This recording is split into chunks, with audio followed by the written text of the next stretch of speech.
லாரிகள் பயன்படுத்தப்படுகின்றன, டிராக்டர்கள் பயன்படுத்தப்படுகின்றன.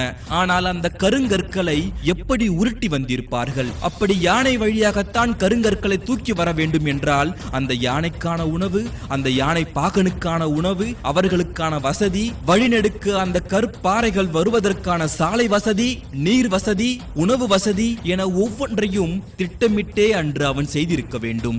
இதை விடுங்கள், எத்தனை பேர் அந்த கோவிலுக்காக உழைத்திருப்பார்கள்? அத்தனை பேருக்கும் எவ்வளவு சாப்பாடு, எவ்வளவு அரிசி, காய்கறி எங்கிருந்து வந்திருக்கும்? சமையல் பாத்திரங்கள் எத்தனை பயன்படுத்தியிருப்பார்கள்? படுத்துறங்க எங்கே வசதி அமைத்திருப்பார்கள்? காலை கடனுக்கு எங்கு ஒதுங்கியிருப்பார்கள்? அதற்கான நீர் தேவையை எப்படி பூர்த்தி செய்திருப்பார்கள்?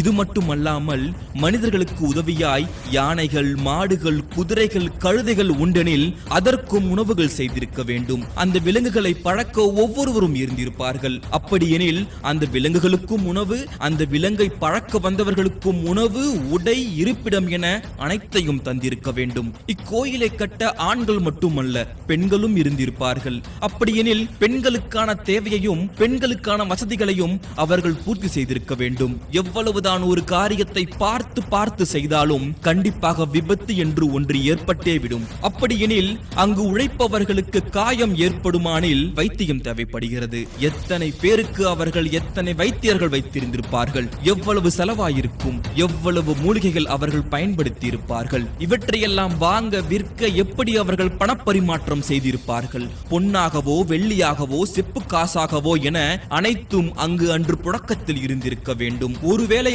ஆடுகள், மாடுகள், கழுதைகள் பயன்படுத்தப்பட்டிருந்தால் அதற்கான வண்டியை அவன் உருவாக்கியிருக்க வேண்டும். அதை முறைப்படி இயக்குவதற்கான ஆட்களும் அன்று இருந்திருக்க வேண்டும். இன்று நாம் அன்னார்ந்து பார்க்கிறோமே, அந்த பெரிய கோவிலின் கோபுரத்தின் மேல் இருக்கும் அந்த ஒற்றை கல், அதை எப்படி மேலே தூக்கி சென்றிருப்பார்கள்? தஞ்சை பெருவுடையார் கோவிலை பற்றி தெரிந்த அனைவருக்குமே தெரியும், அந்த கோயில் கோபுரத்தை யானைகள் வழியாக மேலே தூக்கி சென்றார்கள் என்று. இதை நாம் ஒரு வரியில் முடித்து விடலாம். ஆனால் அதற்கான திட்டமிடல், அதற்கான செயல்பாடுகள் எப்படி இருந்திருக்க வேண்டும்? முதலில் அதற்கான சாரத்தை அவர்கள் அமைத்திருப்பார்கள். அதற்கு எவ்வளவு கல், மண் தேவைப்பட்டிருக்கும்?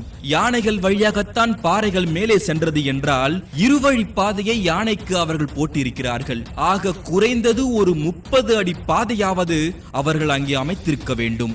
இந்த கோவிலை கட்ட தேவையான மனிதர்கள் வெறும் தஞ்சையை சுற்றி மட்டுமல்ல, பாண்டிய தேசம், சேர தேசம், இலங்கை, கீழ சாளுக்கியம், மேல சாளுக்கியம் என்று பரவி எல்லா இடத்தில் இருந்தும் மனிதர்களும், மிருகங்களும், பொன்னும், மணியும், மற்ற உலோகங்களும் அதற்கான கைவினையாளர்களுடன் தஞ்சையில் குவிக்கப்பட்டிருப்பார்கள். அப்படி என்றால் இன்றைய தஞ்சையை உலகம் அறிவதற்கு 1000 ஆண்டுகளுக்கு முன்பே பல தேசத்து மக்களையும், மனிதர்களையும், விலங்குகளையும், உலோகங்களையும், பொன், வெள்ளி, காசுகளையும் தஞ்சையில் அன்று குவித்திருக்கிறார்கள்.